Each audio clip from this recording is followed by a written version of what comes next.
turabaye ikaze abamenyesha makuru bose bashitse muri kino kibanza turabashimiye tubaye ikaze hano mu rugo kwa Mutama ni kuri kabine ya Maître Jean Muvayo et associé hama ni point de presse ijanye n'amasezerano ari hagati ya Maître Jean Muvayo hamwe na Apotre Jean Paul murazi ivyo bategerezwa gukorana hagati yabo rero tutarandire reka duha ikaze n'urugo arafise icyo atubwira ego murakoze. Oui, bon après-midi. Merci Eric alias Fox. C'est Batari Babizama na Idriss, ce sont mes attachés de presse, mes conseillers en communication. D'abord, je vous souhaite la bienvenue ici. Ngabani Furije Nyakubahwa ngaha Apotre Jean Paul namuhaye ikaze ngaha kuri cabinet yacu associé muzenya cabinet Maître Muvayo associé. Bon, si ibintu bitangaje mugabo ko abagenzi babimenya n'ibintu byangombwa. Uyu mubona ngaha Apotre Jean Paul dusanzwe dukorana iminsi myinshi cyane gose mu byerekeye ico bitante mu juridique contentieux guhanurana mu byerekeye ibyo amategeko kuburanira cyangwa kumusirukira muri binabiri. Rero urabona yuko bonse mabanga menshi cyane gose nakaza akora ni kenshi ayo abazomukenera bakamukena kugira ngo abazwe canke bamenyeshe ibinabiriya abo rero bamukenye il voudrait bien s'adresser à notre cabinet nico twashatse officialiser no munsi nejo bundi bamubuze bazodurondere twebwe kugira ngo tutunganye ibinabiriya. Ngaha rero nkuko mubizi natwebwe turabantu dufise akazi kenshi cyane inakaryo kugira ngo hamwe wo tubura kandi tuseruka abo dufashanya amabanga yo ngaha muri cabinet Maître Muvayo associé nibajya batatu mubona ngaha abandi bamufatiriwe wa mbere ni Maître Célestin mubona muhaguruke niwe chef de cabinet wo ngaha niwe jeje amabanga mushikira mu biro yacu mu cabinet ngaha akacaja Maître Nkuzimana Jean Bosco akacaza Maître Matene Davidi aba n'abavoka babunyoye bakorana umutima ubwira ubwitonzi bref la déontologie de la profession d'avocat. Rero muri make nivyo aza kuba nkumbure utubazo tungahe kuko urabona ko si conference kwa mutere ni kumenyesha ibyabaye ibibaye n'igituma bibaye. Ijambo ni Nyakubahwa Apotre Jean Paul hanyuma cyo profita kubikirikira murakoze. Nagoma manze shime kuba uyu munsi tugeze aho twicana na Maître Muvayo Jean tuzinanye yaciye imyaka atari mike kuko mu ndoto zanje za misi yose naguma mbona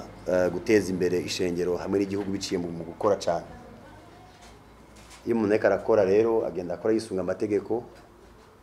kandi abo bakorana nabo bisunga amategeko ugasanga des fois haraba ama interprétation de la loi. Ico gihe rero umuntu agenda akenera hirya no hino abantu bashobora kugenda bamuhanura juridiquement kandi bagenda namurienta kugira ngo adava asanga yaguye mu ruzi agwita ikiziba. Kandi hari n'igihe usanga muri ubuzi bwacu dukora haba mu mashengero haba iby'imipira cyane kwisumamwo ugasanga abantu baguteye muri ubu cyane kuriya. Iyo rero dahuye n'umuntu ashobora gukonseya juridiquement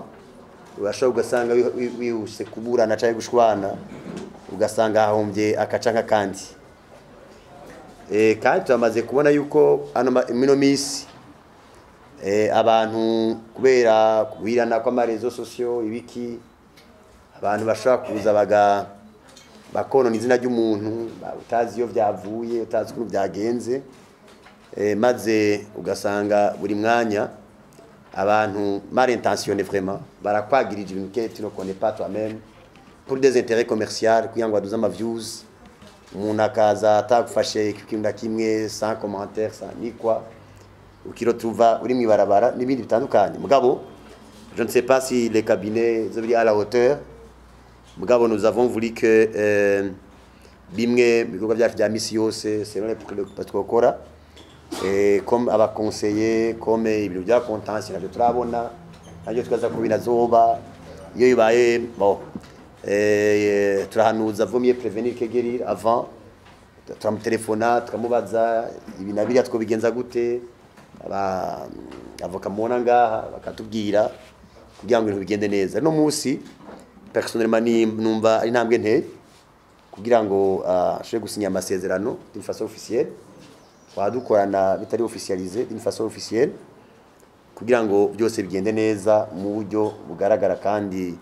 bushobora gufasha buri muntu wese rero Maître Muvayo ndanezerewe kubona bifashe inzira nziza nk'iyi inyuma yacu ndabona hariho balance sigura equité sigura peut-être je sais pas de gutungana ndabona amafoto yacu yego ndabona tout ce qui est derrière nous abantu bakomakomeye amafoto meza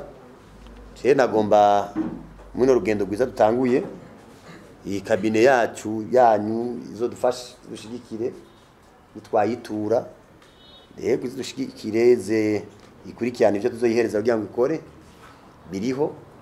binabiriya yego nimwa dufata neza tuzobyana abandi ko mwadufashe neza tuzobyana ko mwadufashe neza ikindi kandi nuko twemereye kabine ya Maître Muvayo yuko mu bikorwa tugenda turakora haba rimwe nemwe mu bikorwa ibinabiriya iyi kabine izogenda iragaragara haba mu malink dukoresha haba rimwe na rimwe mu mafoto tugenda turagira iyo bibaye ngombwa kugira ngo bigaragare ko ibintu bizagenda neza cyane agomba guhereza ko n'ubushobozi bwa media actuel uko media irakwiza ibintu mu mwanya muto cyane rero nico gituma mbona abajournaliste bari ngaha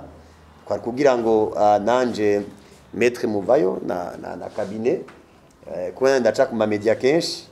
ndabashikiriza ibyo bikorwa byanje bya misi yose genda ndakora bibaye ngombwa sinfwa ibaye atake canke byagize gutya bazabe dukurikiranire kuko turafise ko kwishengero nini ya tafise ko abantu benshi badukurikirana ko il y a des intérêts là-bas na intérêt atari make nazi des fois ko ari usanga na droit d'auteur usanga umuntu yafashe ibintu by'iwawe n'ivyiwa akabikata ugasanga umuntu yagusize mu ndirimbo yiwe ibyo ari kurigisha ariko arondera aba client hirya no hino canke ugasanga ibyo wigishije yabifashe abishizemwo atagusabye kuko murabizi ko ajya amajambo nawe benshi ariko aradandaza kugira ngo natwe nitwamwitura muze mudufasha kuraba ko vraiment twabyituye dushikije amategeko tava dusanga twarenza karimbi rero nibaza ko nagoma ndabashimire nimwaduha kanya turaza kwapoza la signature sur le contrat nasomye aname conscience nkabona ko ikwiye kandi ibere ko ndayisinya murakoze cyane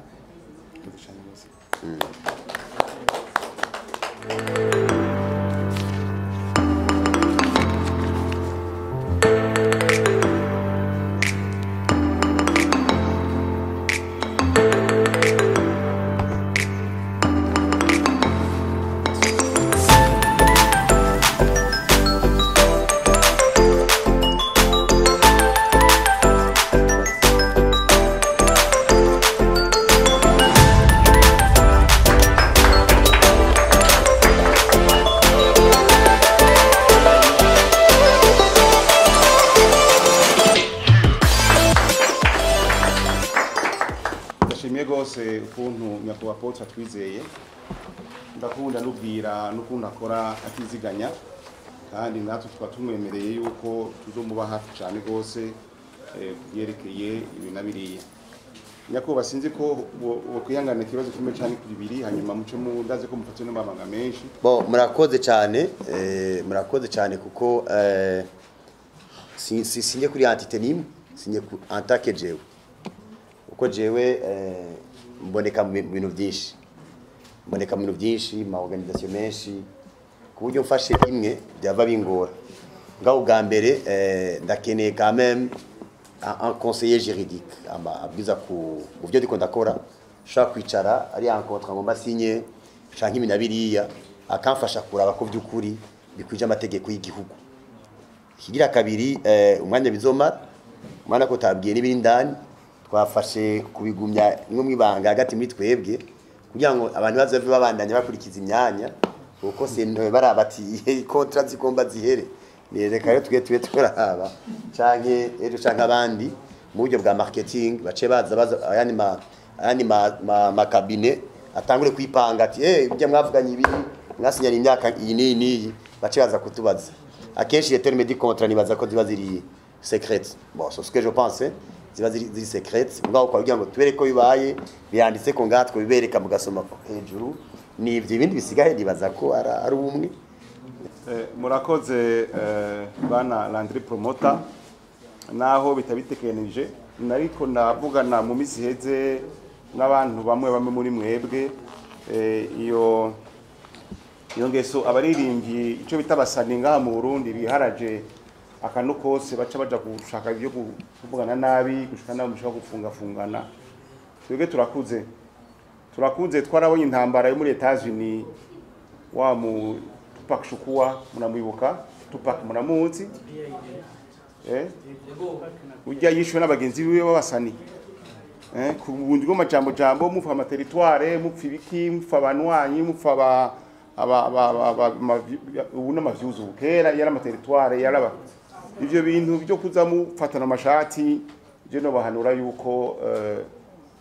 mwega basani n'abari bose ivyo bintu bibagarike ibintu by'imanza mwirukamwo urumva umuntu yihenze canke yanyereye kubera ko mwapfuye akana kariya burya bintu nk'ivyo bizana urwanko. Rero narinzi ko misizo nzobahamagara muraba cadre de concertation mushinga mwenyene imbere yuko mwitura urubanza mubanze mukije hagati mukivugane murabe ko numugitorera umuti kuko hari kintu umuntu akora utashaka gusubiza inyuma